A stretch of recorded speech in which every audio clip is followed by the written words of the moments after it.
안녕하세요. 저는 올해 73입니다. 서울 변두리 오래된 빌라에 혼자 살고 있지요. 평생 시장에서 좌판을 깔고 살았는데 손에 굳은 살이 이만큼 박힐 동안 벌어 아들 키우고 공부시키고 결혼도 시켰습니다. 그 덕에 이제 좀 허리 펼 줄 알았는데 그게 사람 마음대로 되던가요? 요즘은요, 시장에 나가봐도 다들 한숨만 쉽니다. 장사가 예전 같지도 않고 물가는 왜 그리도 오르는지. 그래도 난 친구들이랑 앉아서 옛날 얘기 조금 하고 김치 한 포기라도 서로 나눠 먹으면 그게 좋았습니다. 그날도 그랬습니다. 시장 끝자락 국밥집 앞 평상에 앉아 친구들이랑 막걸리 한 잔 돌리고 있었는데 친구 정자 씨가 기어이 그 소리를 꺼내더군요. 아이고 축하해요. 손주 상견례 했다며? 어쩐지 요새 얼굴이 더 피더라니. 저는 그 순간 숨이 턱 막히는 줄 알았습니다. 상견례라니요? 내 귀가 잘못 들린 건가 싶어 한 번 더 되물었죠. 뭐가? 누가 상견례를 했다고? 그랬더니 친구들이 서로 눈치 보다가 아니 너 아들 내외가 손주 결혼 상견례 했다던데? 그 동네 사람들 다 알더라. 그걸 왜 너한테 말을 못해? 그때였습니다. 가슴이 쿵 하고 내려앉더니 갑자기 식은땀이 줄줄 흘렀습니다. 저는 애써 얼굴을 추스르고 웃었습니다. 아휴, 뭐 아직 우리 집엔 얘기 안 왔나 보지 뭐. 요새 애들 다 그렇잖아. 허허. 근데요, 거기 앉아있는 동안 손끝이 계속 떨렸습니다. 컵을 드는데 물이 자꾸 흘러내려 앞치마를 적셨습니다. 그걸 보고 친구들이 더운데 왜 이리 땀을 흘리냐며 웃는데 저는 그저 웃어 넘겼지요. 그 자리에서 괜히 더 얘기하면 제 체면이 구겨질까 봐요.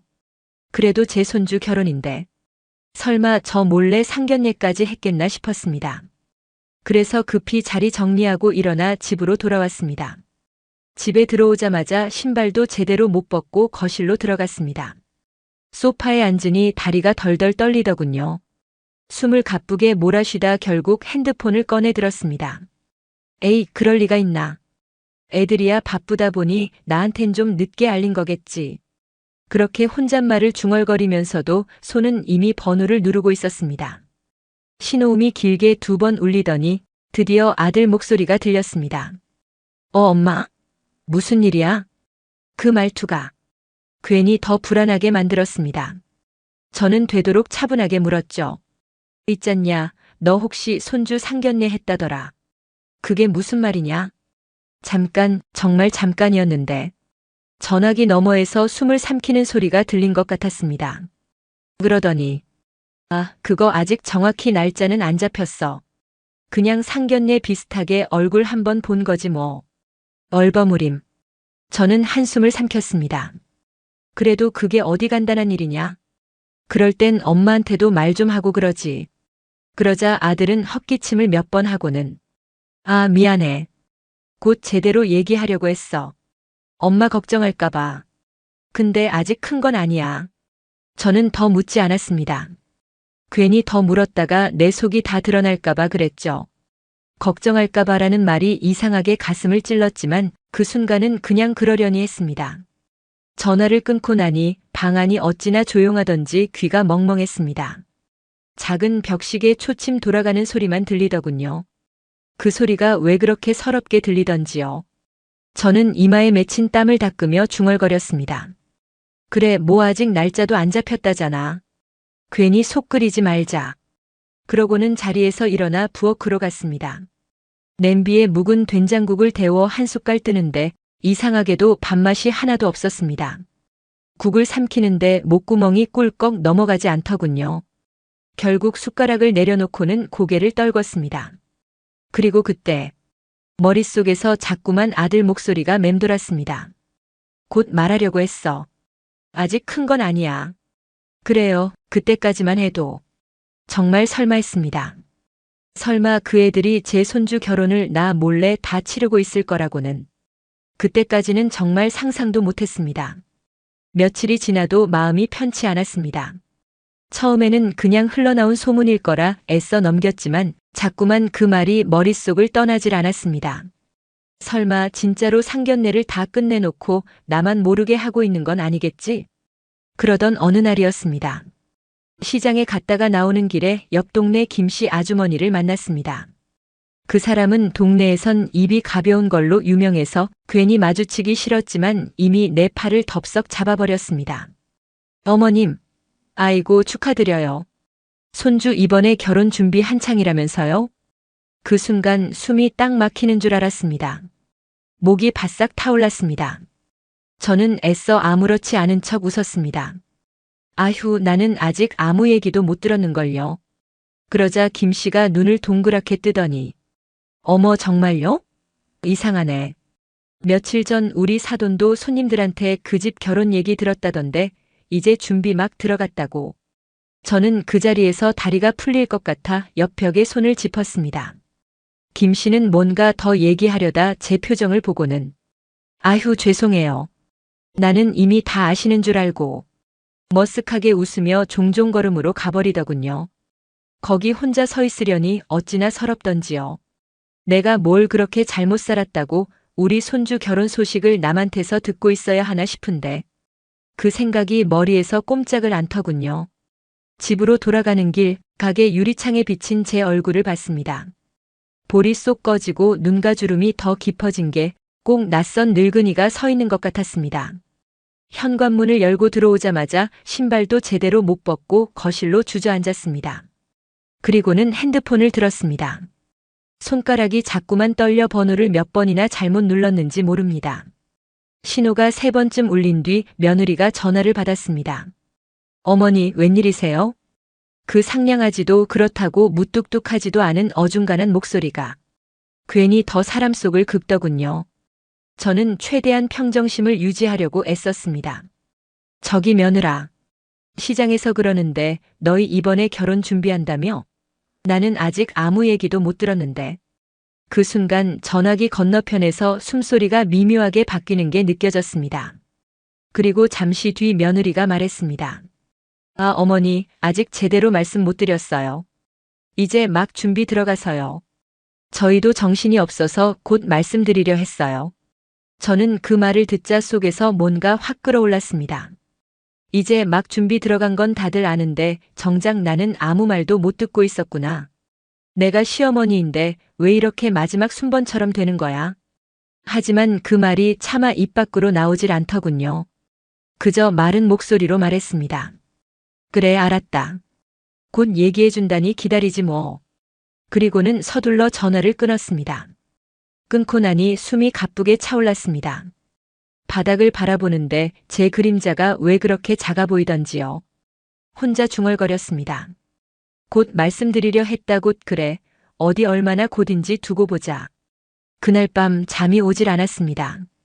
천장을 보며 누워있는데 아들 얼굴도 손주 어릴 적 모습도 떠올랐습니다. 겨우 걸음마 떼던 그 애가 제 치맛자락 붙잡고 까르르 웃던 모습이 스쳤습니다. 그때만 해도 저 애가 저를 세상에서 제일 좋아하는 줄 알았습니다. 이제는 그의 결혼 준비가 한창인데 저는 아무 얘기도 못 들은 사람이 되어 있었습니다. 가슴이 콱 막혀 잠이 오질 않자 결국 새벽녘 부엌불을 켜고 앉아 묵은 김치를 꺼내 밥을 말았습니다. 한 숟갈 뜨는데 그 시큼한 김치 맛이 눈물이 될 뻔하더군요. 그때 속으로 아주 단단히 다짐했습니다. 좋다. 어디 얼마나 기다려야 하는지 두고 보자. 이왕 이렇게 된 거 끝까지 지켜보자. 그 애들이 과연 내 체면을 어디까지 짓밟는지. 그러면서도 한켠에선 아직 기대도 남아 있었습니다. 설마 내 손주 결혼의 날 이렇게까지 뒷전으로 두진 않겠지. 하지만 그 희미한 기대가 얼마나 허망했는지는 곧 뼈저리게 알게 됐습니다. 며느리와 통화한 지 한참이 지났습니다. 그날 이후 저는 며느리가 언제쯤 다시 연락을 할지 또 무슨 말을 꺼낼지 내심 궁금하면서도 두려웠습니다. 그러다 몇 주쯤 흐른 어느 날이었습니다. 낮에 시장에 다녀와서 마루에 앉아 발을 주무르고 있는데 핸드폰이 울렸습니다. 화면에 찍힌 이름을 보자 심장이 턱하고 내려앉았습니다. 며느리. 숨을 한번 고르고 전화를 받았습니다. 어머니 잘 지내시죠? 요즘 날씨가 오락가락해서 감기 걸리기 딱이에요. 그 목소리가 괜히 더 건조하게 들렸습니다. 저는 최대한 담담하게 받았습니다. 그래, 별일 없지. 너희는 준비 잘 돼가냐? 그러자 며느리가 조금 머뭇거리는 듯 하더니 곧바로 본론으로 들어갔습니다. 사실 오늘 전화드린 건요, 다름이 아니고 어머니께서 손주 혼수비 조금만 보태주실 수 있을까 해서요. 저는 그 순간 손가락이 저릿해졌습니다. 멍하니 전화를 들고 있는데 며느리는 말을 이어갔습니다. 아무래도 결혼이라는 게 양가 체면이 달린 일이다 보니 시댁에서 어느 정도 도와주시면 저희도 체면이 서잖아요. 그 말을 듣는 순간 속이 부글부글 끓는 게 느껴졌습니다. 내 체면을 그 애가 언제 걱정했나. 손주 결혼 얘기를 남들 통해 듣게 했으면서 이제 와서 체면 타령이라니. 하지만 그 말이 당장 입 밖으로 나오지 않더군요. 저는 입을 꾹 다문 채 멍하니 듣기만 했습니다. 그러자 며느리는 목소리를 조금 낮춰 더 부드럽게 말했습니다. 어머니, 이게 다 어머니 위신 세워드리려는 거예요. 손님들도 그렇고 사돈네도 그렇고 아무래도 시댁에서 어느 정도 보태주셨다 하면 저희도 당당하잖아요. 저는 한참을 말없이 있었습니다. 그러다 겨우 한마디 꺼냈습니다. 그래, 얼마나 필요하냐? 제가 그렇게 묻자 며느리는 마치 기다렸다는 듯 밝은 목소리로 어머, 역시 어머니세요. 너무 큰 금액은 아니고요. 조금만 보태주시면 돼요. 저희도 최대한 아껴서 할 거니까 걱정 마세요. 그리고는 또 조잘조잘 구체적인 금액이며 가전이며 뭐며 쏟아놓기 시작했습니다. 그 말을 듣는데 이상하게 귀가 먹먹해지더군요. 더 이상 귀에 들어오지 않았습니다. 저는 겨우 그래, 알았다. 생각 좀 해볼게. 그렇게 말하고 전화를 끊었습니다. 끊고 나니 손에 쥔 핸드폰이 축축하게 젖어 있었습니다. 언제 그렇게 땀을 흘렸는지 손바닥이 다 젖어 있었죠. 저는 조용히 부엌으로 가서 물을 한 컵 따라 마셨습니다. 찬물이 목구멍을 타고 내려가는데도 가슴은 그대로 불덩이처럼 뜨겁기만 했습니다. 내 체면은 그 애들이 언제 걱정해줬다고 이제 와서. 결혼 소식도 상견례도 하나도 내 귀에 들어온 게 없으면서 이제 와서 체면 세워주겠다고. 그 생각을 하는데 이가 딱딱 부딪히며 울릴 정도로 화가 치밀었습니다. 그러면서도 한켠에선 또 괜히 내가 너무 예민한 건 아닐까 하는 생각이 들기도 했습니다. 평생 사람 좋다, 착하다 그런 말 들으며 살아왔던 제 습성이 또 고개를 든 거죠. 하지만 곧 머릿속에 번뜩 떠오르는 게 있었습니다. 며느리가 몇 년 전부터 집 서류를 들먹이며 이 집도 결국 나중에 손주들한테 갈 거 아니에요? 조금씩 미리 준비하면 좋죠. 그랬던 기억이 말이에요. 그때 괜히 덜컥 도장 찍어줬던 일이 떠오르면서 가슴이 쿵 내려앉았습니다. 저는 혼잣말로 낮게 중얼거렸습니다. 그래, 내 체면을 그렇게 챙기려면 너희가 나를 이렇게까지 만들진 말았어야지. 그 전화 한 통. 그게 결국 제 노후까지 송두리째 흔들어 놓을 줄은. 그땐 정말 몰랐습니다. 며느리에게 혼수비 전화를 받고 난 뒤 며칠이 지났습니다. 그날 이후로 머리가 복잡해 밤마다 뒤척였습니다. 평생을 시장 바닥에서 굽은 허리, 쪼그라든 손가락으로 살아온 게 다 이 애들 잘 되라고 그런 거였는데 정작 제 손주 결혼 얘기를 저는 그저 남의 입을 통해 듣고 있다는 게 자존심을 바스러뜨렸습니다. 그러던 어느 날이었습니다. 시장에 나갔다가 채소를 사러 들어간 가게에서 주인 아주머니가 괜히 머뭇거리며 말을 꺼냈습니다. 어머님, 며칠 전 내가 며느님 친정 쪽에 볼 일이 있어서 갔는데요. 거기서 들었어요. 손주 결혼 준비 다 끝났다더라고요. 예단이니 예물이니 이제 다 마쳤다고. 저는 바구니 손잡이를 꽉 쥔 채 아무 대답도 못했습니다. 주인 아주머니는 내 얼굴을 살피다가 민망한 듯 허리를 굽히며 카운터로 도망치듯 가버렸습니다.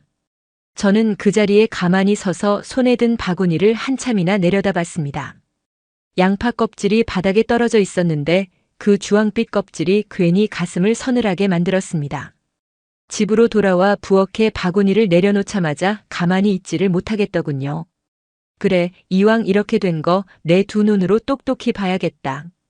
저는 겉옷을 다시 챙겨 입고 그대로 아들네 집으로 향했습니다. 엘리베이터 앞에 서 있으니 가슴이 괜히 두근거렸습니다. 현관 앞에 서서 초인종을 누르는데 손가락 끝이 자꾸 떨려 몇 번이나 잘못 눌렀는지 모릅니다. 띵동. 잠시 뒤 문이 열리고 며느리가 나왔습니다.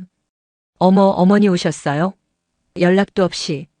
저는 멀뚱히 며느리를 바라보다가 조금 떨리는 목소리로 말했습니다. 니들 결혼 준비 다 끝났다며? 그 말에 며느리 눈빛이 잠깐 흔들리더니 곧바로 억지 웃음을 지었습니다. 아휴, 아직 다 끝난 건 아니에요. 그냥 뭐 양가에서 왔다 갔다 하면서 맞춘 정도죠.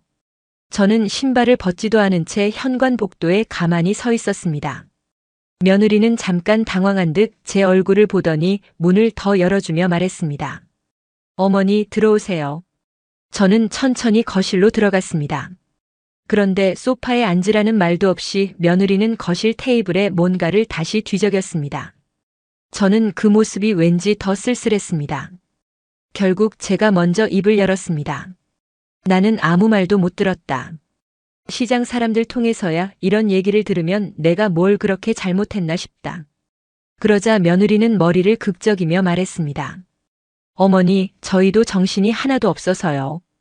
곧 말씀드리려 했어요. 아직 다 정리된 것도 아니고. 나는 멀뚱히 그 말을 들었습니다. 제가 시장 좌판에서 채소며 과일 팔아 이 집 살림에 보태고 손주 학원비까지 몇 번이고 챙겨줬는데 이제는 이렇게 뒷전이구나 싶었습니다. 그 순간 거실 장식장 유리에 내 모습이 비쳤습니다. 작고 구부정한 늙은이가 마치 남의 집에 불청객처럼 서 있는 게 한눈에 들어왔습니다. 며느리는 어색하게 웃으며 말했습니다. 어머니 너무 마음 쓰지 마세요. 저희가 다 알아서 할 테니까요. 그리고는 테이블 위 서류를 다시 정리하기 시작했습니다. 저는 그 모습을 한참 바라보다가 숨이 막히는 것 같아 조용히 돌아서 나왔습니다. 현관문을 닫고 나오는데 그 집에서 풍겨나오던 향이 코끝에 오래 남았습니다. 이 집에선 이제 내가 할 수 있는 게 아무것도 없구나. 그게 너무도 분명하게 가슴을 파고들었습니다. 며느리 집에서 나오고 난 뒤로 며칠 동안은 속이 뒤집히는 것 같았습니다.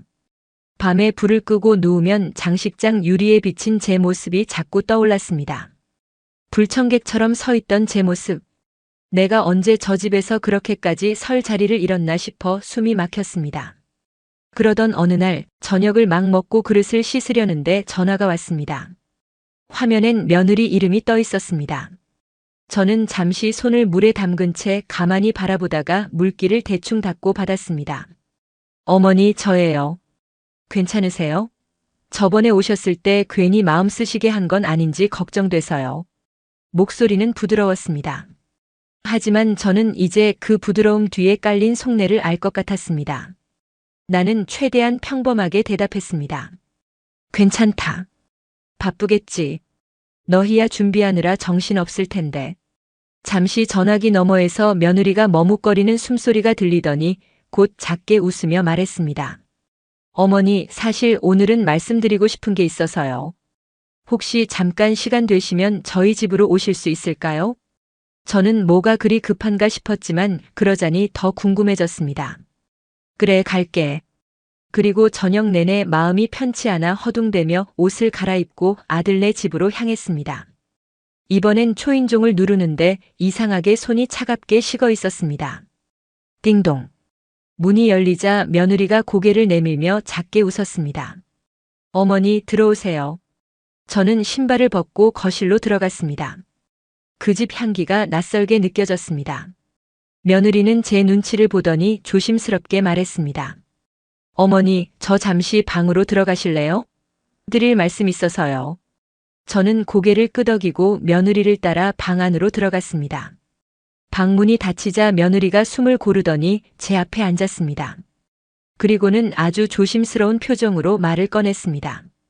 어머니, 솔직히 말씀드리면 이번 결혼식에 어머니가 오시면 저희가 좀 난처할 수도 있어요. 저는 그 말을 듣자마자 숨이 턱 막혔습니다. 그럼에도 며느리는 계속해서 말을 이어갔습니다. 손님들이나 사돈들 앞에서요.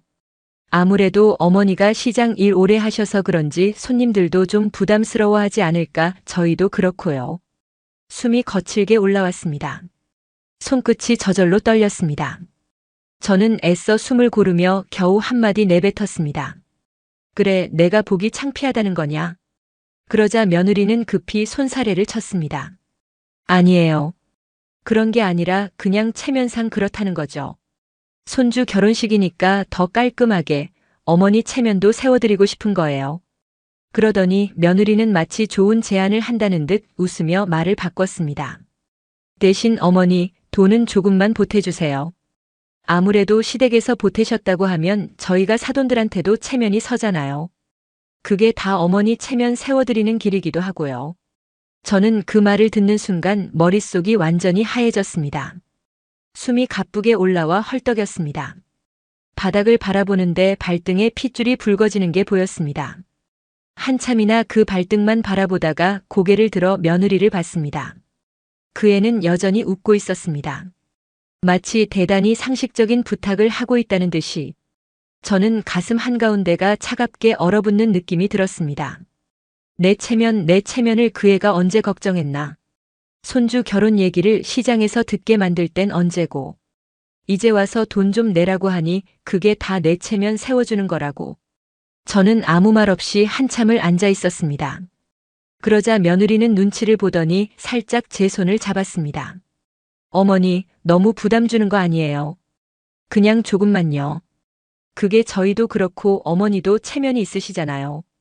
저는 그 말에 다시 숨이 헐떡였습니다. 한번 크게 들이쉰 숨이 목구멍에서 걸려 막히는 느낌이었습니다. 겨우겨우 삼키고 나니 심장이 빠르게 뛰기 시작했습니다. 그러면서도 머릿속은 신기하게도 아주 차갑게 식어갔습니다. 그래, 이제야 알겠다. 이 애들은 내 손을 잡고도 내 지갑만 보고 있었던 거였구나. 그 순간 딱 하나 결심했습니다. 이제 내 재산은 내 손으로 지킨다. 그 결심이 들자 숨이 다시 고르게 쉬어졌습니다. 저는 멀뚱히 며느리를 바라보며 작게 고개를 끄덕였습니다. 그래, 알겠다. 생각 좀 해볼게. 그러자 며느리는 환히 웃으며 제 손을 꼭 잡았습니다. 어머니, 역시 어머니세요. 제가 괜히 걱정했나 봐요. 저는 그 손에 힘이 들어오는 걸 느끼며 묘하게 씁쓸했습니다. 며느리는 그 손을 놓으며 다시 한번 웃었습니다. 그러나 저는 그 웃음 속에 있는 진짜 속내를 똑똑히 보았습니다. 그리고 그게 제 마지막 남은 정까지도 싸늘하게 식혀버렸습니다. 집으로 돌아오는 길에 저녁 바람이 유난히도 차갑게 느껴졌습니다. 저는 코끝이 시린데도 눈물이 나오지 않았습니다. 이제 됐다. 이제 내 돈은 내가 지킨다. 내 노후는 더 이상 저 애들 손에 맡기지 않는다. 그 결심이 머릿속에 또렷하게 자리 잡으니 이상하게도 한결 숨이 편해졌습니다. 며느리와 방에서 나눈 대화를 가슴속 깊이 묻고 집으로 돌아온 날 밤 저는 잠이 오질 않았습니다. 불을 끄고 누웠는데도 천장이 자꾸 어지럽게 흔들리는 것 같았습니다.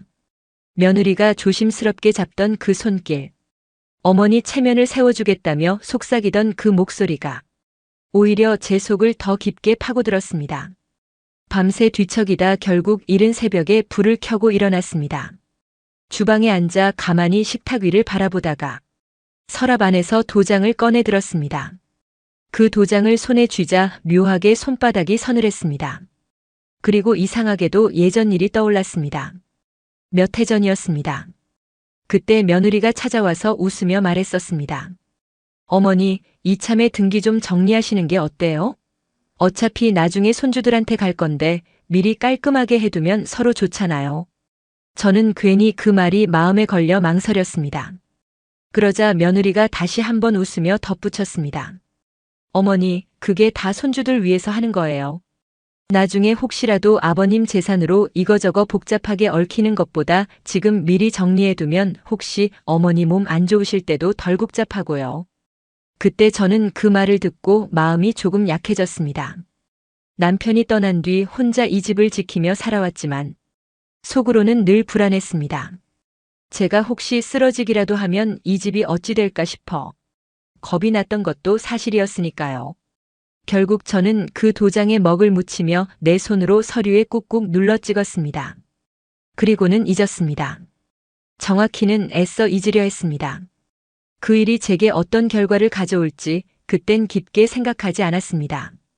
그런데 그 도장을 다시 들고 있으니 그때 찍던 장면이 너무도 선명하게 떠올랐습니다. 손가락 끝에 잉크가 묻어 묘하게 스며들던 그 기분. 서류를 건네받은 며느리가 연신 웃으며 어머니 역시 믿음직하세요. 이제 속 편히 사실 거예요. 라고 했던 그 말까지 저는 가만히 눈을 감았다 떴습니다.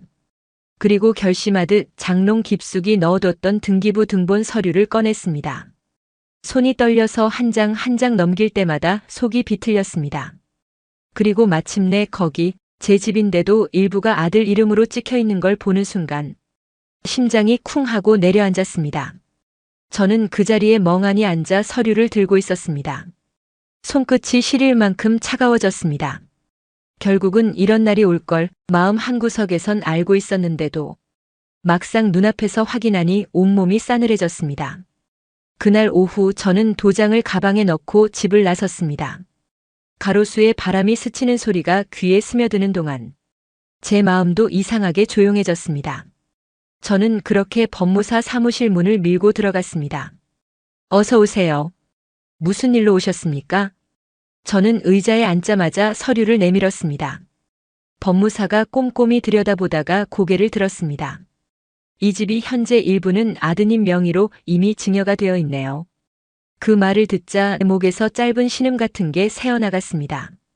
법무사는 조금 안쓰러운 듯 부드럽게 말을 이었습니다. 이미 이전된 부분은 사실상 돌리기 어렵습니다. 증여는 되돌릴 수 있는 게 아니거든요. 저는 아무 말 없이 그를 바라봤습니다. 법무사는 서류를 다시 훑어보더니 다만 아직 어머니 명의로 남은 지분이 있고 임대보증금도 어머니 소유로 되어 있습니다. 그 부분은 어머니가 원하시는 대로 보호 조치를 할 수 있어요. 라고 조심스럽게 말했습니다. 그 말을 듣자 그나마 가슴 깊이 묻어둔 숨이 조금씩 올라왔습니다. 저는 살짝 고개를 끄덕였습니다. 그럼 그건 어떻게 하면 지킬 수 있나요? 법무사는 조근조근 설명을 이어갔습니다. 신탁을 거는 방법도 있고 유언장을 명확히 작성해 두셔도 좋습니다. 어머니 의사만 확실히 남겨두시면 이후 혹시라도 불필요하게 시끄러워질 일을 크게 줄일 수 있습니다. 저는 그 말을 들으며 마치 발밑에 깔린 바닥이 조금 단단해진 것 같았습니다. 몇 달째 허공에 떠 있는 기분으로 살았는데 비로소 바닥이 느껴졌다고 해야 할까요? 네. 그렇게 해주세요. 내가 피땀으로 번 건데 아무렇게나 흘러가게 두고 싶진 않아서요. 법무사는 가볍게 고개를 끄덕였습니다. 네, 잘하셨습니다. 어머니처럼 미리 준비하시는 게 나중을 위해서 훨씬 좋습니다. 저는 가방 속에 도장을 꼭 쥔 채 자리에서 일어섰습니다. 그리고 사무실을 나오며 한 번 더 숨을 크게 들이쉬었습니다. 이제부터라도 내 남은 건 내 손으로 지켜야겠다는 생각이 머릿속에 단단히 자리 잡았습니다. 법무사 건물을 나오니 바람이 더 세게 불었습니다. 그 바람이 내 옷자락을 들추며 스쳐갔지만 이상하게도 이번엔 조금도 흔들리지 않았습니다. 법무사 사무실을 나와 다시 집으로 돌아오는 동안 제 머릿속은 아주 차갑게 정리되고 있었습니다. 저는 이제야 알았습니다. 이 집이며 내 통장 안에 있는 돈들이며 그 모든 게 사실은 제 삶의 마지막 울타리라는 걸요. 그걸 무심코 며느리 손에 맡기려 했던 지난날이 부끄러웠습니다. 집에 돌아와 묵직한 가방을 내려놓고 거실에 앉았습니다. 식탁 위에는 며칠째 손도 대지 않은 과일이 그대로 굴러다녔습니다. 저는 부엌에서 물 한 잔을 따라오며 혼잣말처럼 중얼거렸습니다. 이제부터라도 제대로 챙기자. 내 거는 내 손으로 지켜야지. 며칠 뒤 저는 전화기를 꺼내 들었습니다. 며칠 전 법무사가 권했던 사회복지법인 쪽 담당 번호를 꾹꾹 눌러 연결했습니다.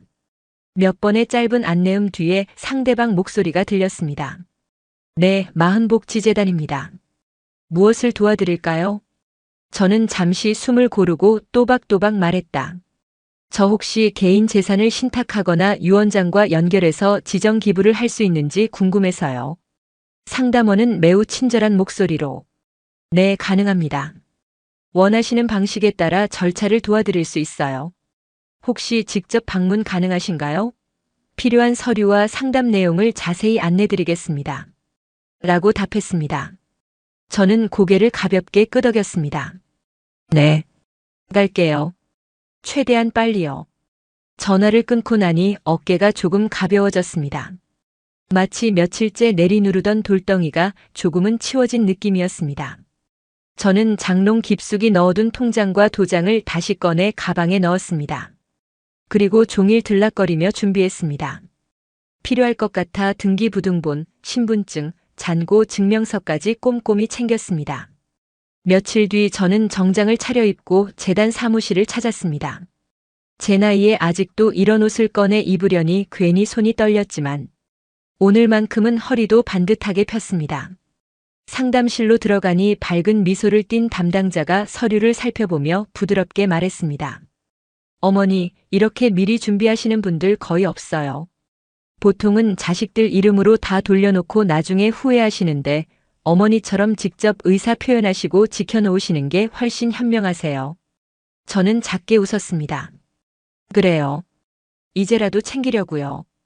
이게 다 내가 피땀으로 번 건데 아무데나 흘러가게 하고 싶진 않아서요. 담당자는 서류를 하나씩 정리하며 그럼 일부 재산은 신탁으로 돌리시고 나머지 유언장으로 지정을 하시면 어떨까요? 혹시 나중에 마음이 바뀌어도 변경 가능하시니 너무 부담 갖지 않으셔도 돼요. 라고 설명했습니다. 저는 가만히 고개를 끄덕였습니다. 종이에 펜을 쥔 제 손이 살짝 떨렸지만 이번엔 확신이 있었습니다. 담당자가 준비한 유언장 서류를 보며 또박또박 제 의사를 적어 내려갔습니다. 마지막 서명을 하고 도장을 찍을 땐 묘하게 심장이 조용해졌습니다. 잘하셨어요. 이제 이 재산은 어머니 뜻에 따라 사회에 쓰일 거예요. 그 어떤 누구도 함부로 건드리지 못합니다. 저는 펜을 내려놓으며 작게 웃었습니다. 담당자가 서류를 한데 모아 파일에 넣으며 혹시 나중에 자녀분들이라도 이 내용 확인하려 한다면 따로 동의 없이는 열람도 못해요. 안심하세요. 라고 덧붙였습니다. 그 말을 듣자 가슴속이 묘하게 시원해졌습니다. 저는 가방을 메고 자리에서 일어섰습니다. 문을 나서며 창가로 스며드는 빛을 바라봤습니다.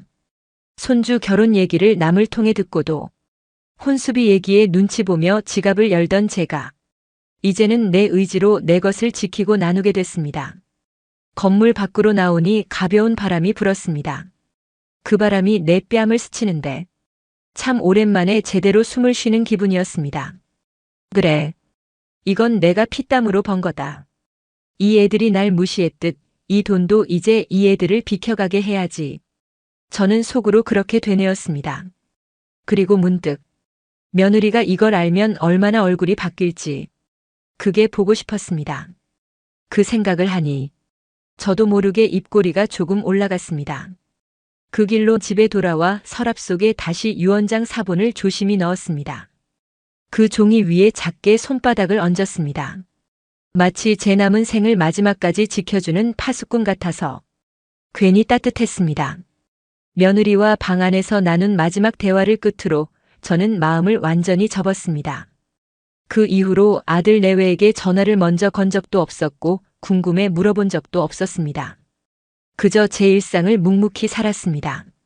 아침에 일어나 시장에 나가 친구들과 국밥 한 그릇을 나눠 먹고 돌아와 집 청소를 하고 밤이 되면 TV 앞에 앉아 소리를 조금 키운 채 시간만 흘려보냈습니다. 그러던 어느 날 동네 슈퍼에 들렀다가 주인이 조심스럽게 말을 꺼냈습니다. 어머님, 이번 주 토요일이 손주 결혼식이라면서요. 어휴, 진작에 말씀하시지 축하드려요. 저는 그 말을 듣고도 얼굴만 멀뚱히 바라보다가 작게 웃으며 고개를 끄덕였습니다. 그래요. 고마워요. 하지만 속은 이상하게도 너무 조용했습니다. 아무 말도 어떤 청첩도 받지 못했으니 저는 그저 또 시장 사람들 통해 손주 결혼 소식을 들은 셈이었습니다. 결혼식 당일 저는 아침에 일어나 거울 앞에서 한참을 서 있었습니다. 머리카락을 손으로 몇 번 쓸어 넘겨보다가 결국 한숨을 쉬고 고개를 돌렸습니다. 이 몸으로 어디 간다고 달라질 것도 없었으니까요. 저는 평소 입던 가디건을 걸치고 부엌에서 밥을 차렸습니다. 찬밥을 데워 묵은 김치와 국에 말아 한 숟갈 떠먹었는데 이상하게도 맛이 느껴지지 않았습니다. 입안에 무언가를 넣고 씹는데도 그저 물컹거릴 뿐 아무 맛도 없었습니다.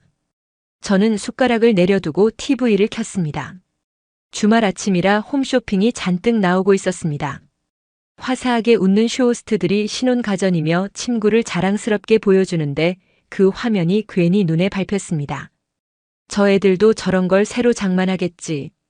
그 집 사돈네는 얼마나 뿌듯할까. 나는 거기 설 자리가 없었지. 저는 그렇게 TV를 바라보며 가만히 앉아 있었습니다. 시간이 얼마나 흘렀을까요? 식탁 위에 던져둔 핸드폰이 갑자기 진동을 울렸습니다. 화면엔 아들 이름이 떠 있었습니다. 저는 천천히 전화를 들었습니다. 왜? 그러자 전화기 너머로 아들 목소리가 들렸습니다. 처음엔 괜히 더 조심스러운 톤이었습니다. 엄마, 결혼식은 잘 끝났어. 다행히 무리 없이 다 지나갔어. 저는 담담히 대답했습니다. 그래요. 잘 됐다. 잠시 침묵이 흘렀습니다. 그 침묵이 길어질수록 제 마음도 점점 더 차갑게 가라앉았습니다. 그리고 결국 아들이 머뭇대며 내뱉었습니다. 저기, 엄마 혹시 조금이라도 신혼집 장만에 도와주실 수 있나 해서.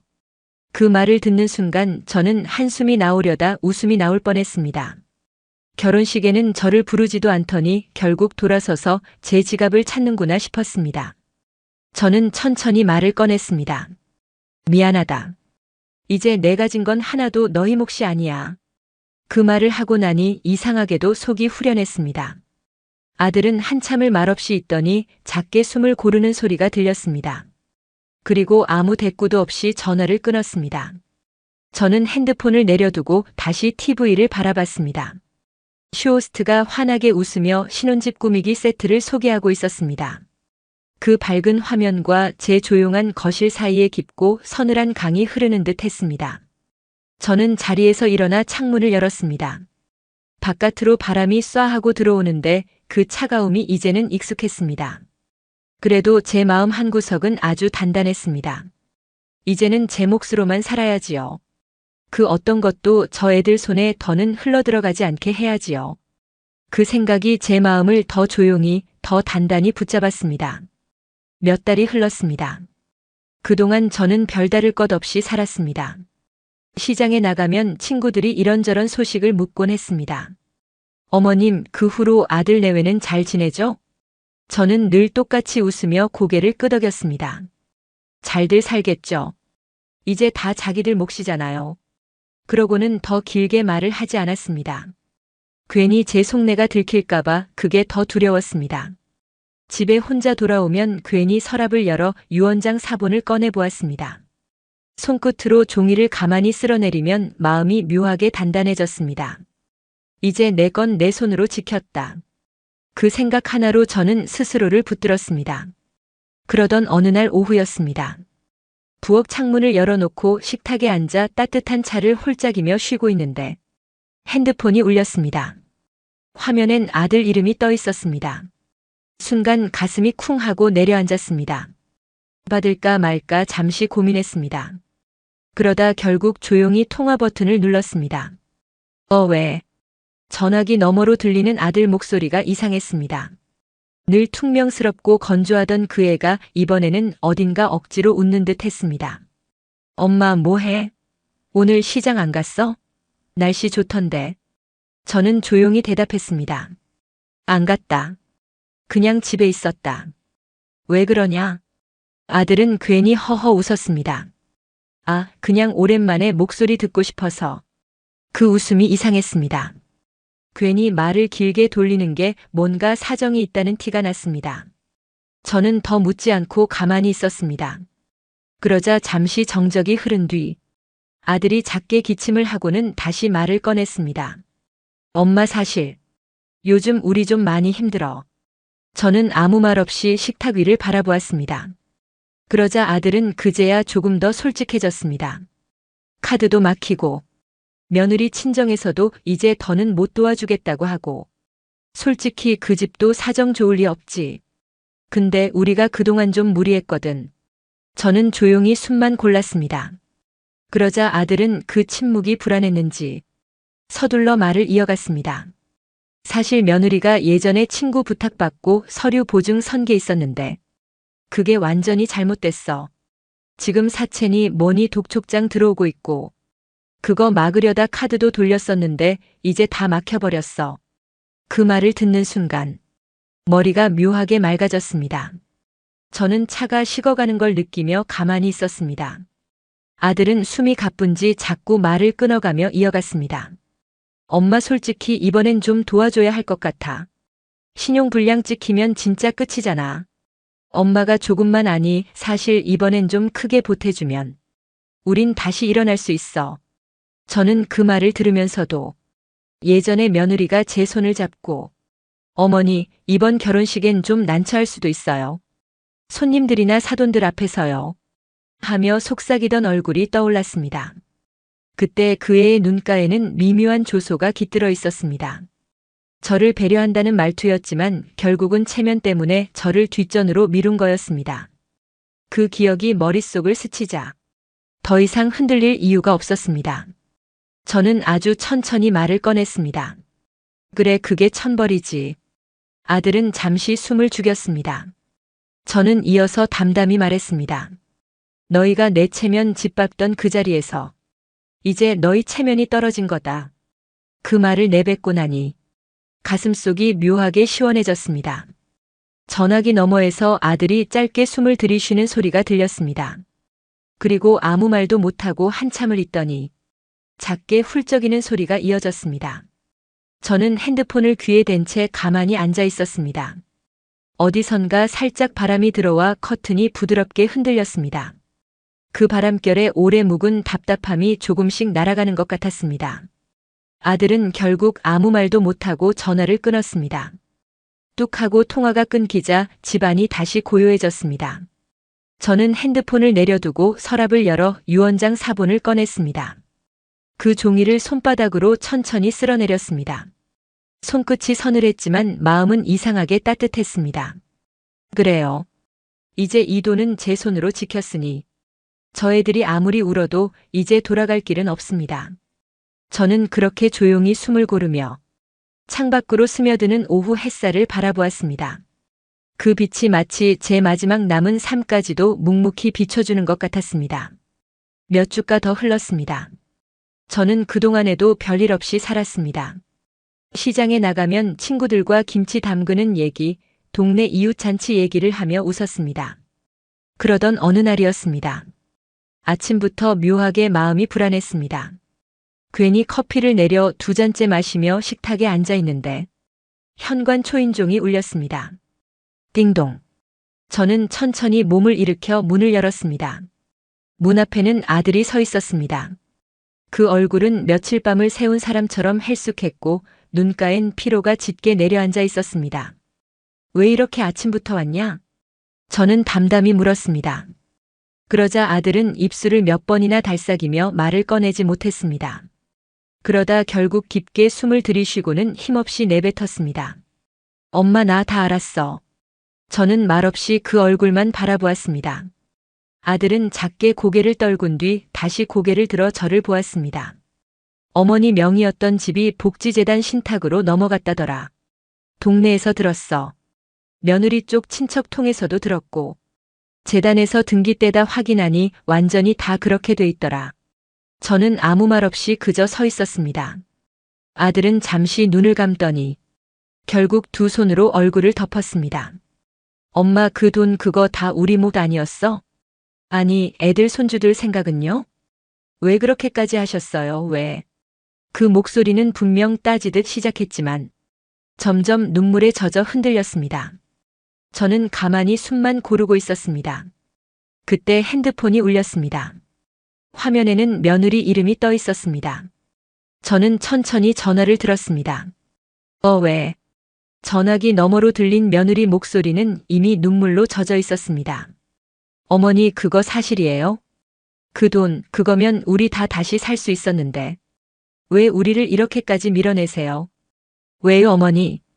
그 울먹이는 소리가 귀를 파고들었습니다. 하지만 제 마음은 조금도 흔들리지 않았습니다. 저는 천천히 말을 꺼냈습니다. 그건 내 피땀으로 번 거다. 전화기 너머가 잠시 조용해졌습니다. 저는 다시 아주 또박또박 이어 말했습니다. 너희가 날 무시했듯 이 돈도 이제 너희를 비켜가야 한다. 그 말을 하고 나니 묘하게도 몸속 깊은 데서부터 어떤 긴장이 스르르 풀리는 것 같았습니다. 전화기 너머에서는 며느리가 짧게 숨을 들이쉬더니 결국 흐느끼며 울기 시작했습니다. 저는 가만히 그 소리를 듣고만 있었습니다. 그러자 며느리는 끝내 아무 말도 못하고 전화를 끊었습니다. 아들은 거실 가운데 서서 저를 보았습니다. 눈가가 벌겋게 충혈되어 있었고 입술은 파르르 떨리고 있었습니다. 그 표정은 분명 억울함과 분노가 뒤섞여 있었지만 끝내 아무 말도 하지 못했습니다. 그리고는 고개를 깊이 떨군 채 느리게 돌아서 현관문을 나갔습니다. 그 뒷모습이 마치 기운 빠진 허수아비 같았습니다. 저는 문이 닫히고 나서도 한참을 그 자리에 서 있었습니다. 그러다 천천히 창문 쪽으로 걸어갔습니다. 창문을 열자 가을 바람이 서늘하게 밀려 들어왔습니다. 그 바람결에 커튼이 살포시 흔들렸습니다. 저는 두 눈을 살며시 감았습니다. 그리고 마음속으로 아주 조용히 중얼거렸습니다. 이제야 내 인생이 내 인생 같구나. 그 말이 마지막 내 숨처럼 가슴속 깊이 스며들어갔습니다. 저는 그 바람을 오래도록 맞으며 가만히 서 있었습니다. 그날 이후 저는 더 이상 아무것도 기대하지 않았습니다. 아들 내외가 어떤 모습으로 사는지 굳이 알려고 하지도 않았습니다. 하지만 동네라는 게 참 좁았습니다. 시장에서 채소를 고르다 보면 어디서든 소문이 흘러들어왔습니다. 어머님 들으셨죠?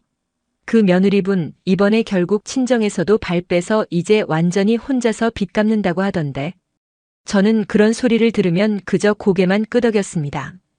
그래요. 이제 다 자기들 몫이지요. 그러고는 다른 화제로 슬쩍 넘어갔습니다. 시장에 다니며 친구들과 이런저런 얘기도 했습니다. 며칠 전엔 김시내에서 김장을 한다고 저를 불렀습니다. 저는 오랜만에 고무장갑을 끼고 배추 속을 묻혔습니다. 손끝이 얼얼했지만 마음만큼은 괜히 따뜻했습니다. 어머님 그래도 얼굴에 화색이 도네요. 예전엔 속으로 얼마나 끙끙 앓으셨는지 얼굴이 까슬까슬했는데 요즘은 훨씬 좋아 보이셔요. 저는 그런 말을 들으면 아휴 이제 다 내려놔서 그래요. 다 지나가는 일이더라고요. 하며 웃었습니다. 그 웃음이 예전처럼 어색하지 않고 제 속에서 진짜로 올라오는 웃음이라는 게 스스로도 느껴졌습니다. 집에 돌아오면 가끔 서랍에서 유언장 사본을 꺼내보았습니다. 그 종이를 손끝으로 살살 쓸어내리면 마치 제 노후까지 조용히 지켜주는 든든한 성벽 같았습니다. 그게 있으니 앞으로 무슨 일이 와도 누구에게도 흔들리지 않을 거란 확신이 들었습니다. 그러면서도 한켠에선 아들 내외가 어떻게 지내는지 조금은 궁금했습니다. 동네 사람들 통해 가끔 들려오는 말로는 아들은 밤낮으로 일거리를 닥치는 대로 붙잡으며 살아간다고 했습니다. 며느리는 본가 친척들로부터 완전히 손절당하고 조용히 빚을 갚으며 지낸다 했습니다. 저는 그 말을 들을 때마다 그래요. 이제는 그 애들도 그 애들 인생 사는 거죠. 하며 묘하게 담담해졌습니다. 하루는 시장 국밥집에서 친구들과 국밥을 나눠 먹는데 김 씨가 제 숟가락에 고기 조각을 더 얹어주며 웃었습니다. 어머님은 이제 좀 편히 사셔야죠. 그래도 저렇게 체면 안 보고 웃으시니 우리도 좋네요. 저는 그저 웃었습니다. 이제야 웃을 만하네요. 다 지나갔잖아요. 그 말을 하고 나니 어깨가 더 가벼워졌습니다. 저녁 때 창문을 열었습니다. 가을 바람이 살짝 차게 불어와 커튼이 부드럽게 일렁였습니다. 그 바람에 머리칼이 조금 흩날렸지만 저는 가만히 눈을 감고 그 찬 기운을 온 얼굴로 받았습니다. 이제야 내 삶이 진짜 내 삶 같구나. 그 말이 마음속 깊은 곳으로 천천히 내려갔습니다. 저는 아주 길게 숨을 들이쉬었다가 천천히 내쉬었습니다. 그 숨이 몸 구석구석을 타고 돌며 묵은 응어리까지 다 씻어내리는 것 같았습니다. 이제 더 이상은 누구도 제 마음을 흔들 수 없었습니다. 그게 제가 늦게나마 얻은 진짜 평안이었습니다. 오늘도 마흔 이후 사람 공부와 함께 해주셔서 감사합니다. 이 사연이 여러분 마음에 작은 울림이 되었다면 좋아요와 구독 그리고 알림 설정 부탁드립니다. 다음 시간에는 또 다른 인생의 이야기로 당신의 하루에 따뜻한 동행이 되어 드릴게요. 감사합니다.